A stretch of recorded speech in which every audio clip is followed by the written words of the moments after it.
Hi, my name is Emma Herring, and in 2018, God changed my life by freeing me from slavery to substance abuse. Yeah. So I guess starting at the beginning, I was born in a Christian home. My dad's a pastor, so like church was always, always there. And just literally raised inside a church. And like growing up, I like went to like a tiny private Christian school, and like everyone like believed the same thing, everyone thought the same way, and it was like a really healthy environment for me to grow up in, but also just like a really sheltered environment. And then I literally did not meet a non-Christian until high school. And so I would remember like sitting in church as like a middle schooler, and the pastor would be like, hey, like you need to be active like in sharing the gospel. And I'd be like, I can't, like I don't know anyone. And that was like frustrating for me. But I think God was like protecting me in a way in that. And then after, like in the summer between like middle school and high school, my dad got called to pastor a church in Texas. And so we moved from Georgia to Texas in that summer.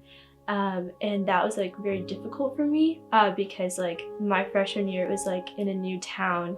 My first time in public school, and like didn't know a single person, and I really struggled with like loneliness, and the church that he got called to pastor was like very broken, and just like did not provide me with community because like there was just like no one there, and so I just like was kind of like floating, and then like I began to like find a community as like the year went on, but for the first time it was like people who like did not know the Lord,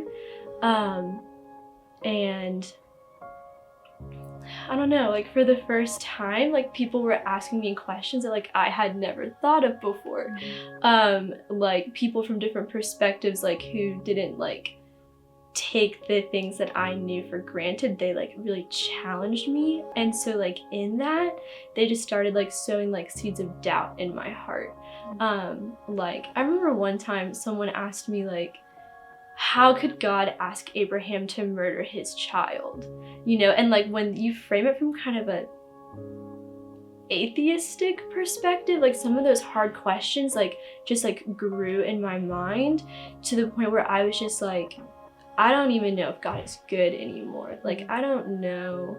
Like, I know he's real. Like, I know he's my father, but like, I don't think I love him anymore, And so kind of falling out of love with God, kind of like separated me from my family. I just like did not have a good relationship with my parents. And that like separation from my church, separation from my family, and like doubt, like the devil just allowed sin to just like invade my life. And so started, I guess, like my junior year of high school. I like started really struggling with like substance abuse.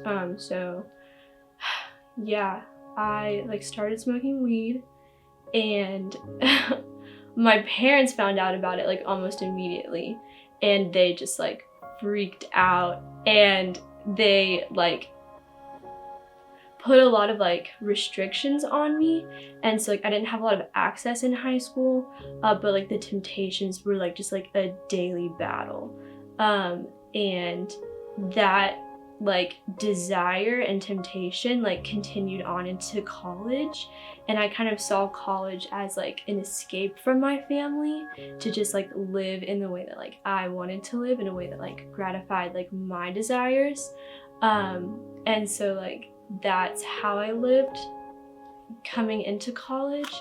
And so I don't know, I would just like tell myself so many lies to like justify my behavior. Like I just like allowed myself to say like I have like this sin, and I have like my relationship with God, and like it's possible to have both.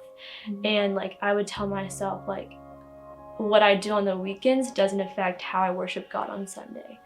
And like all these like little things like the devil would like whisper into my ear to just like keep me from intimacy with God. And I just like was so complacent, I just like didn't see a problem with my behavior. But I just like didn't realize that what I had was just like shallow faith. I just like didn't, I had never like met Christians that were pursuing the Lord, and I just like thought that my lukewarmness was normal, and so I was just like okay with like everything. And so came to college, got connected to the BSM, which like thank the Lord for the BSM, because for the first time I was like meeting Christians who were like in love with God, who were like actively pursuing the Lord and like lived in a way that like honored God. And like seeing my life and like seeing their lives, I was like, there is something like missing here. Like these people have a faith that I've like never experienced before. And just like started really like the Lord was like convicting me, and I was like seeing like my own inadequacies. And I remember I was like sitting in church on a Sunday morning after having like gotten high and partied the like night before, and I was sitting in church like next to like friends from the BSM, and I was just like, you don't deserve to sit in church, like you are a poser, like you are a hypocrite, like you are like so dirty, like I don't even deserve to be here, you know? And just like feeling this just like layer of like filth, and just like being so broken because I feel like I didn't have like the strength to like escape from like the habits I had created. And yeah, it just continued for months until about November of last year, of my freshman year. It was a weekend, and I had just gratified the desires of my flesh, and then I just like woke up the next morning and I was just like, I hate myself, like I hate this, I don't want to be here, like there has to be like a fuller joy than this, you know? And so I just like went back to my dorm room and just like cried out to God. And God pointed me to Psalm 51:10. It says, create in me a pure heart, O God, renew a steadfast spirit within me.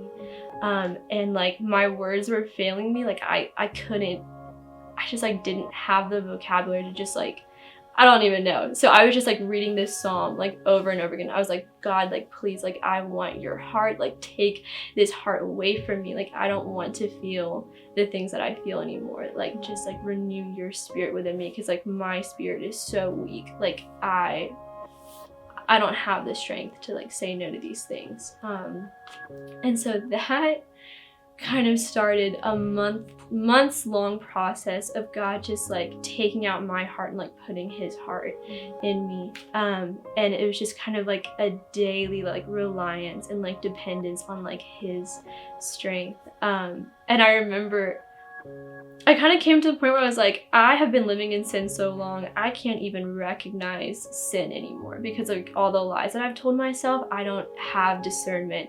So I was just like, okay, God, like every week, teach me something new about your character. Like teach me something new that like you hate. Like I want to hate the things that you hate. And so like every week, God was just like pointing out a new thing in my life. He was like, this dishonors me. Like this displeases me. And so like little by little, I was just like pulling out like the weeds in my life. And at the same time, like started reading the Bible for the first time, like on my own. And I found that like there were so many things in the Bible that like spoke directly to me. And I just remember thinking like, I wish I had read this a year ago, like 2 years ago, like this is freedom. Like Romans 6, it says like,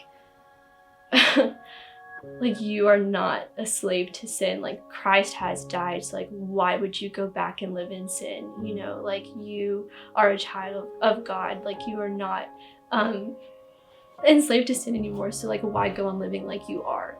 And there's like a passage in Mark 2 that says that like like a patch of new cloth tied onto and sewn onto an old garment will just like stretch and pull, and then like it'll break. And I feel like that's what I was doing with my life. Like I saw my faith as like just a patch of new garment that I was trying to sew onto my old life, and it just like wasn't working. And so like it was just like ripping me apart. And like God just like told me, like, Emma, like you shouldn't try and like view me as like a patch that you put onto your old life. Like you just need to like start over. Like you are like a new creation. Like I've transformed you. So like why are you like living like your old self? And there's just like so much freedom in that.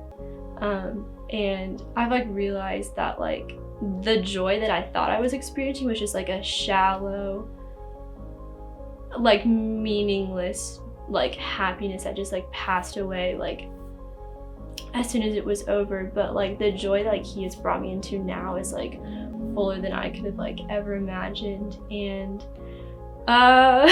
it's so good. It's so good. And literally this past Friday like marks like a year of like sobriety for me. So that like is just like a testament to like God's power, that like a year ago I was just like so far from him. I like closed myself off from his spirit and just like living as if like he didn't even exist. But now he's just like brought me like closer to him, and he's so good, and it's awesome.